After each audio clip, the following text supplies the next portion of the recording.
Rayhan Ray had always lived between light and darkness. But the night he first heard the name Red Sun, something inside him shifted forever. He was a master thief, a ghost in the world of wealth and diamonds. But this jewel wasn't just another heist. It felt alive, cursed, whispering through the shadows of every city he ever stole from. And when the notorious crime lord Rajan Aulak summoned him with a single message, "I have a job only you can survive," Rayhan felt the kind of chill that warned a man he was about to sell his soul for the wrong treasure. Rajan revealed the Red Sun wasn't just a priceless African gemstone, it was a symbol of power, a blood-soaked jewel that once triggered wars and toppled kingdoms, and now it was being transported to a high-security museum in Mumbai, guarded by an army of sensors, lasers, drones, and a task force led by Vikram Patel, the only cop who had ever come close to catching Rayhan. Yet Rayhan accepted the mission, not for Rajan, not for money, but because somewhere deep inside he believed that conquering the Red Sun would rewrite his place in history. And so the planning began. Silent nights, coded maps, digital blueprints, and Farah by his side, a woman who wasn't sure whether she loved him or feared him, but stayed because the danger around him felt like gravity. Rayhan told himself this heist would solve everything, his father's debts, his haunted past, his reputation, but as the date approached, the world around him grew colder. Dogs barked at empty alleys, mirrors flickered behind him, and his instincts screamed that someone else was hunting the jewel too, someone willing to kill.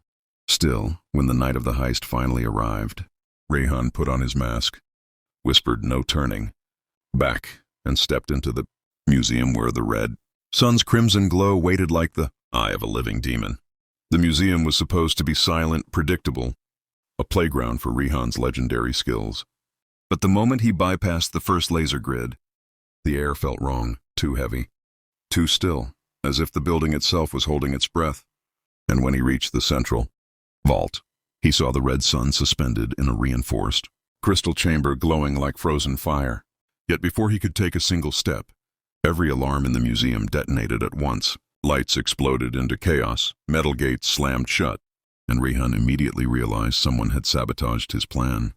From the security balcony above, Rajan's men, who were never supposed to be there, opened fire, forcing Rayhan to roll behind a marble statue as bullets shattered ancient artifacts around him. And he finally understood the truth. Rajan never trusted him. He wanted Rayhan to steal the Red Sun but die before he could claim his share. Farah's voice buzzed through his earpiece, screaming that the backup exits were sealed and police units were rushing toward the building, while Vikram Patel himself launched a tactical breach, leading an elite team armed for war. Rayhan sprinted through smoke and flashing sirens, fighting his way to the vault, overriding the corrupted code with a manual bypass only he knew.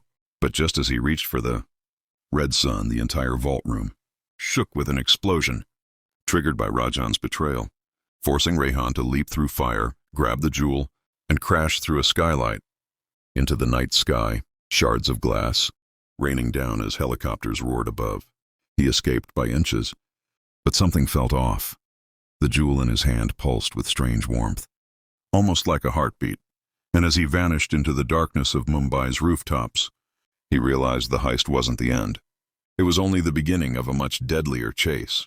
Rayhan had stolen the Red Sun, but Rajan wasn't done. He wanted the real jewel, not the decoy Rayhan had secretly swapped. So the crime lord forced a new plan, a mid-air hijack of a diplomatic jet transporting a ceremonial replica of the Red Sun, a distraction meant to flush Rayhan out. Farah infiltrated the flight as a cabin crew member, wearing a calm smile while hiding a storm of fear behind her eyes, and Rayhan boarded disguised as a maintenance engineer. But the moment the plane lifted off, everything spiraled, because the real Red Sun, hidden in Rayhan's vest, began to heat up unnaturally, as if something inside it was awakening. Turbulence struck with violent force, alarms blared, and passengers panicked as Rajan's hired mercenaries launched their attack. From the cargo bay, turning the luxury jet into a flying battleground, Rayhan fought through narrow aisles, disarmed gunmen, and reached the private suite where the ceremonial jewel was kept. But when he touched it, a shocking truth hit him. The replica and the real Red Sun shared an eerie energy pattern, glowing in sync like twin hearts. and Farah whispered the terrifying rumor she'd heard. The Red Sun chooses its owner and destroys anyone unworthy. Before Rayhan could react, the cockpit was overtaken. The jet plunged downward, oxygen masks dropped, and Rajan appeared on the cabin monitor, laughing as he informed Rayhan that the flight would crash unless he surrendered the real jewel. Rayhan refused, smashed into the control room, and with Farah's help managed an impossible emergency landing on an unfinished coastal runway, sparks erupting as metal screamed against concrete. The jet barely stopped before collapsing, but when Rayhan stepped out into the smoke, he realized Rajan's men were already waiting for him, and this time, they were prepared to kill.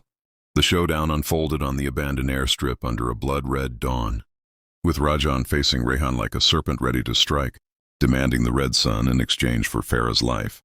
But Rayhan knew surrender meant death, so he activated his final trick. The jewel he'd given Rajan earlier was a flawless fake, filled with a chemical charge that detonated once exposed to heat. As Rajan examined it proudly, thinking he had won, Rayhan triggered a flare that ignited the decoy, causing a blinding blast that sent Rajan's men scattering across the tarmac. Chaos erupted, gunfire lit the morning like lightning, and Rayhan used the smoke to rescue Farah. But Rajan rose from the flames, half-burned, raging like a demon, charging at Rayhan with a blade.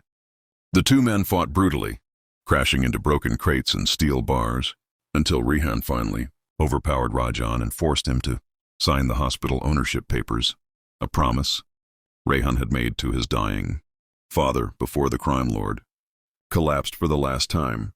With sirens approaching, Rayhan and Farah disappeared into the shadows, the real Red Sun still glowing in his pocket, as if warning him that destiny wasn't finished with him yet. And in the final twist, Vikram Patel arrived too late once again, staring at the empty runway with frustration, knowing the legend of Rayhan Ray, the ghost thief. The man who survived the curse of the Red Sun was only growing stronger. Rayhan ended his story the same way he lived it, in darkness, danger, and a single whispered promise. If you're watching this, subscribe. You're already part of the next heist.